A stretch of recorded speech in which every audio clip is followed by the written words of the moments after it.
Halo Gemini, gimana kabarnya hari ini? Semoga yang lagi di jalan, di kampus, atau yang rebahan sambil dengerin kita selalu sehat dan selalu bahagia ya. Oke, balik lagi di Akapot, cerita yang mungkin kamu alami. Ya, perkenalkan, nama saya Hafiz. Dan saya Yaya di sini. Dan hari ini kita akan membahas terkait keresahan alumni pesantren setelah lulus dari pesantren. Betul. Jadi aku adalah salah satu alumni pesantren yang dimana ketika pada saat pesantren itu saya selalu rajin sholat tepat waktu, ngajinya juga tepat waktu gitu. Jadi pas waktu setelah lulus pesantren saya itu terkadang kayak bingung gitu, resah akan kayak sholat 5 waktu saya itu bolong-bolong, kemudian ngajinya juga jarang-jarang gitu. Jadi iman saya itu ngerasa berkurang. Oke, back to topic. Hari ini kita bakal bahas tentang perjalanan dari pesantren ke dunia kampus. Nah, mungkin dari agamanya sendiri yang dari alumni pesantren atau bahkan lagi adaptasi di dunia kampus bisa disimak. Nah, sebelum itu kita kedatangan juga ada Bestar Asdan yang merupakan salah satu alumni dari pesantren juga. Nah, kita langsung aja nih masuk ke topik obrolan kita hari ini. Kita pengen kenalan lebih dalam nih sama Asdan. Asdan kan punya background pesantren ya? Udah berapa lama Asdan? Aku udah 6 tahun di pesantren modern Al Amanah, tepatnya di Jenuwangi Krian Sidoarjo. Udah 6 tahun ya, berarti lama banget nih. Jadi kenapa sih Asdan itu lebih memilih setelah lulus pesantren itu memilih untuk lanjutkan pendidikan di kampus UPN? Mungkin aku sedikit cerita dulu ya. Biasanya kan alumni pesantren itu lanjutnya itu di UIN atau perguruan tinggi yang notabene itu Islam. Nah, Dulu sebenarnya waktu SMA itu aku dan teman-teman itu udah merencanakan dan direncanakan sama ustadz ustadzah biasanya disebutnya ya, di pesantren itu untuk lanjut ke Mesir. Jadi Mesir itu biasanya alumni-alumni sana kan belajar agama ya. Dulu itu emang udah direncanakan ke sana, tapi karena banyak kendala, banyak faktor, akhirnya termasuk saya sendiri akhirnya banting setir cari opsi lain, kemana sih enaknya lanjut setelah lulus pesantren itu mau kemana. Sebenarnya dulu kan disarankan ke UIN ya, karena di UIN itu alumni pesantren itu banyak beasiswanya dan sebenarnya banyak keuntungannya. Cuman aku merasa pengen mencari tantangan sebenarnya, jadi pengen mencari hal yang beda. Akhirnya ada salah satu opsi dari teman dan orang tua juga di UPN, dan di jurusan ilmu komunikasinya saya searching itu unggul ya, jadi akhirnya bolehlah ini sesuai passionku, dan akhirnya aku coba ke UPN di jurusan ilmu komunikasi seperti itu. kalau boleh tanya sendiri, kenapa alasan Asdan ini masuk ilmu komunikasi?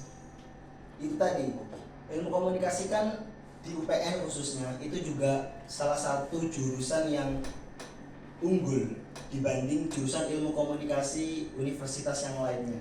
Saya juga melihat salah satu faktornya itu kita punya 6 lab, itu sangat membantu dan membuat kita itu bisa praktek ilmu komunikasinya. Sedangkan kalau saya lihat di ilmu komunikasi universitas yang lainnya itu kadang ada yang B, juga ada yang labnya itu nggak sebanyak kita gitu. Jadi itu salah satu faktor akhirnya aku lanjut di ilmu komunikasi UPN Veteran Jawa Timur. Berarti Asdan itu udah berusaha untuk membangun ke UPN dan memilih jurusan ilmu komunikasi. Jadi, nah ini menarik banget sih itu dibahas. Menurut Asdan nih, setelah 6 tahun pesantren, terus melanjutkan pendidikan di kampus UPN, terutama di ilmu komunikasi. Nah, pas pertama kali masuk kampus tuh ada nggak sih rasa culture shock mungkin, atau misalnya dari segi pergaulan, kayak hidup, ada mungkin teman-teman yang sangat beragam atau bahkan cara belajar yang mungkin berbeda dari kehidupan pesantren sebelumnya? Banyak culture shock yang aku alami di kampus ya. Salah satu faktornya mungkin faktor pertama itu ada di waktu. Dimana dulu di pesantren itu waktu kita itu diatur, dirancang. Jadi setelah bangun tidur sampai tidur lagi itu udah dirancang. Setelah ini ngapain, setelah ini ngapain. Sedangkan kalau di kampus itu kan benar-benar kita itu yang menentukan waktunya sendiri. Fleksibel banget ya? Fleksibel banget. Betul. Gimana kita habisin ngapain, mau ikut organisasi apa, mau rapat atau mau ini. Iya, benar. Jadi kita harus pilih sendiri. Itu salah satu culture shock yang harus aku menyesuaikan, harus aku sesuaikan gimana ini habis ini gimana, habis ini gimana. Terus yang kedua ada mungkin pergaulan ya. Kalau dulu di pesantren kan pasti teman-teman saya itu pasti agamanya Islam. Betul. Kalau di sini kan Beragam. banget beragam, sehingga aku harus belajar gimana cara berteman dengan orang yang backgroundnya itu beda dari aku gitu. Itu dua faktor itu sih. Oke, jadi kan tadi kan kamu kan jadi punya banyak teman yang beragam agama ya dan juga budaya juga. Nah itu menurutmu penting nggak sih adanya toleransi antar sesama itu? Penting banget teman-teman, karena Indonesia itu terkenal dengan toleransinya. Kalau kita lihat di negara-negara Timur Tengah nih, sama Islamnya, tapi kalau nggak ada toleransi antar agama, toleransi dengan teman seagamanya aja, itu bisa perang saudara. Kerennya kita sama orang luar di luar sana itu melihat kita itu kok keren ya, 5 agama bisa hidup dalam satu negara dan rukun. Itu salah satu faktor akhirnya negara kita itu bisa berkembang, dan nilai-nilai itu yang harus kita jaga sampai saat ini.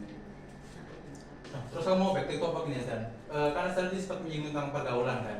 Nah, pada saat pesantren, di pesantren itu teman-temannya otomatis cowok kan, cewek sendiri kan. Nah, kalau di kampus itu kan udah gabung gitu. Nah, Stan ada nggak sih rasa canggung mungkin pada saat ke kampus itu? Mungkin ada tips and triknya untuk mengatasinya mungkin?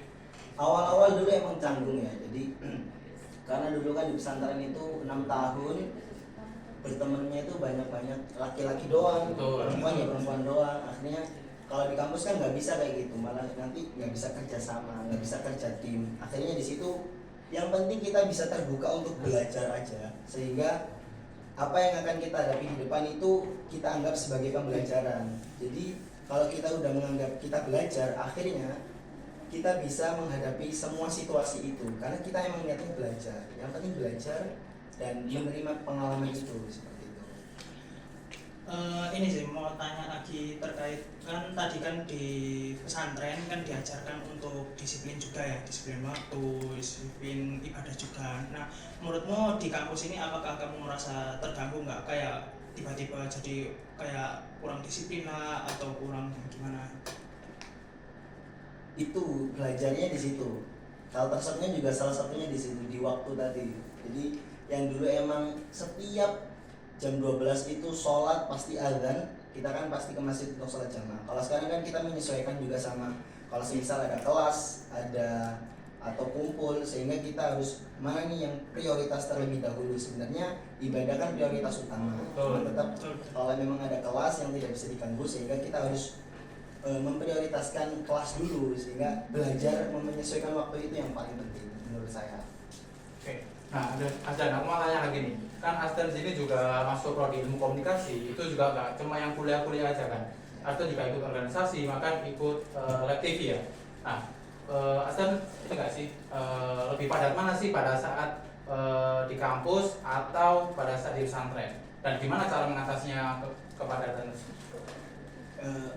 Padat itu tergantung gimana kita menyesuaikan waktu kita di kampus. Itu kalau saya lihat di kampus ya. Kalau di pesantren itu padatnya karena emang udah dijadwal. Jadi setelah ini ngaji, setelah ini ibadah, setelah itu bersih-bersih, setelah ini ngapain, udah dijadwal. Jadi serentak semuanya itu waktunya kayak gitu.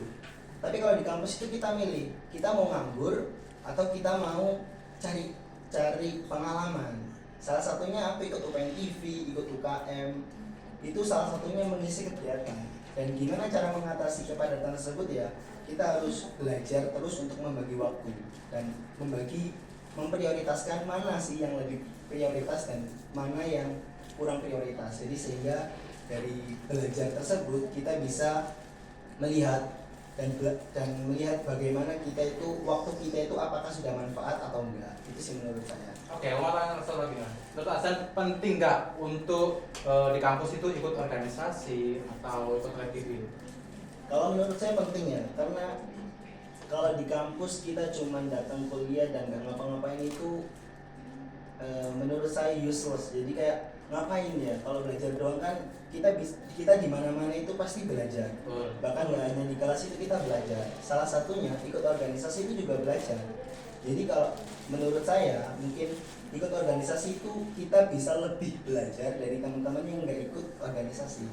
Tapi nggak menutup kemungkinan teman-teman yang nggak ikut organisasi itu pasti punya kegiatan lain yang memang itu kegiatannya belajar. Salah satunya kerja. Kerja itu nggak hanya cari uang tapi juga cari pengalaman. Itu sih menurut saya. Oke, ya terima kasih udah kita tanya-tanya tadi. Mungkin selanjutnya kita ada segmen games. Ya, ini ada mitos atau fakta ya. Jadi mungkin Asdan sendiri bisa nanti jawab pertanyaan dari kami. Ya, ini pertama ada di pesantren hanya diajarkan ilmu agama, itu mitos atau fakta? Menurut saya itu mitos karena emang pesantren itu wadah untuk seseorang belajar agama. Itu memang tujuan utama dan nilai utama yang harus dituju. Itu memang belajar agama. Cuman salah satu di pesantren saya ini ya, mungkin dan banyak pesantren yang lain itu nggak hanya mengajarkan ilmu agama. Bahkan kita di sana itu ada kegiatan yang namanya muhadharah. Muhadharah itu kegiatan di mana kita itu latihan public speaking. Jadi setiap seminggu sekali kita itu dihadapkan dengan tugas public speaking. Jadi kita setiap hari itu ada tugas buat MC. MC-nya itu juga beragam, MC bahasa Inggris, MC bahasa Arab, MC bahasa Jawa.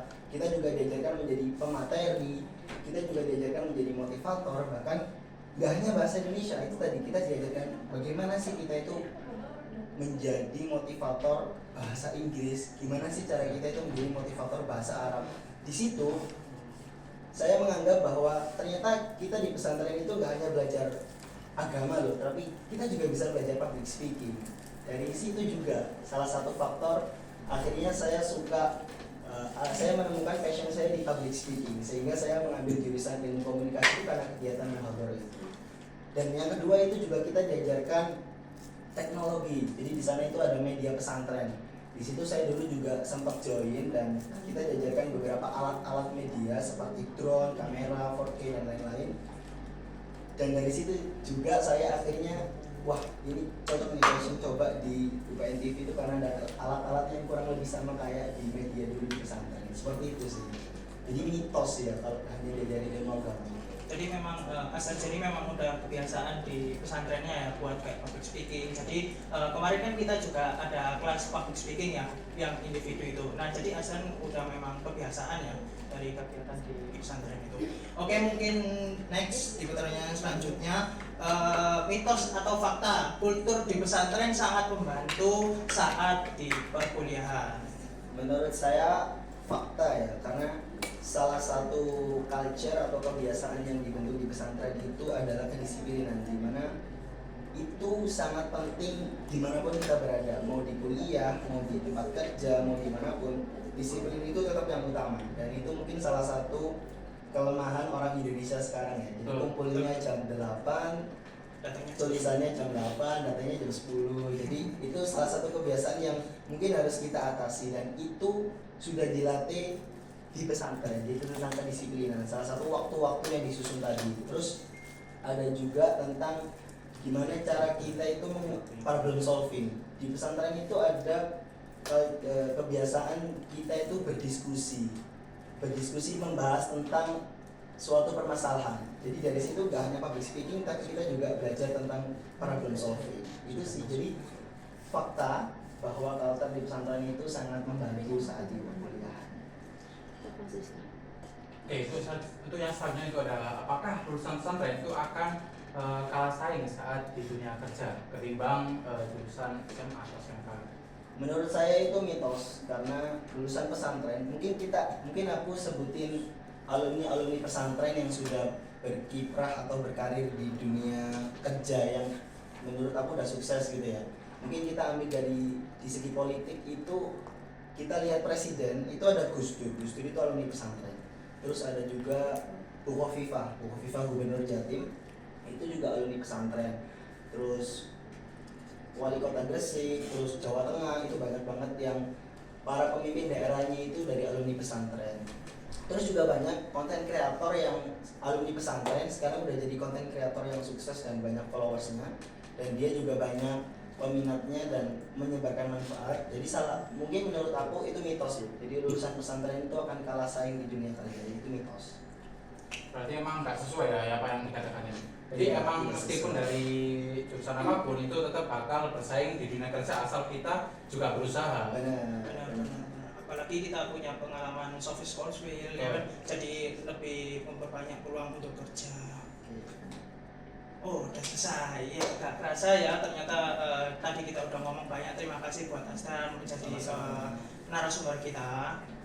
Benar banget. Dan semoga ikimnya itu dapat mengambil pelajaran dari apa yang kita obrolin hari ini. Nah, sebelum kita tutup, kita mau meminta Asdan untuk pesan-pesan dari Asdan untuk anak pesantren kedepannya mungkin mau masuk dunia kerja ataupun masuk di dunia Ataupun kampus. ini yang di UTBK kan. Oh iya, yang UTBK ya benar-benar kan besok hari terakhir ya. Betul. Ya, jadi gimana untuk pesannya? Mungkin aku sedikit pesan, tapi nggak hanya pesan untuk teman-teman, tapi juga pesan untuk aku sendiri. Jangan pernah malu, jangan pernah underestimate sama pesantren, sama alumni pesantren. Kadang kita itu merasa malu sama merasa sungkan. Kita nggak bisa bersaing di dunia kerja, nggak bisa bersaing di dunia kuliah. Sebenarnya nilai-nilai yang ada di pesantren itu bakal kepake banget dan bakal sangat penting banget di dunia kuliah atau dunia kerja. Jadi kita kembangkan karir kita sesuai passion kita, sehingga kita akan menemukan tujuan kita, dan kita akan menemukan tujuan kita itu dengan nilai-nilai yang udah diajarkan di pesantren. Jadi jangan malu dan jangan sungkan sebagai alumni pesantren. Itu sih. Berarti emang kita harus sudah survive lah di kehidupan diri kita sendiri. Bagaimanapun dunia ini berjalan, kita harus menemukan jati diri kita. Ya, semoga kedepannya dari pesannya Asdan ini bisa membawa kita semua untuk di dunia kampus ataupun di dunia kerja juga. Ya, terima kasih. Saya Hafiz. Saya Yaya. Sampai jumpa. Bye bye. Bye bye.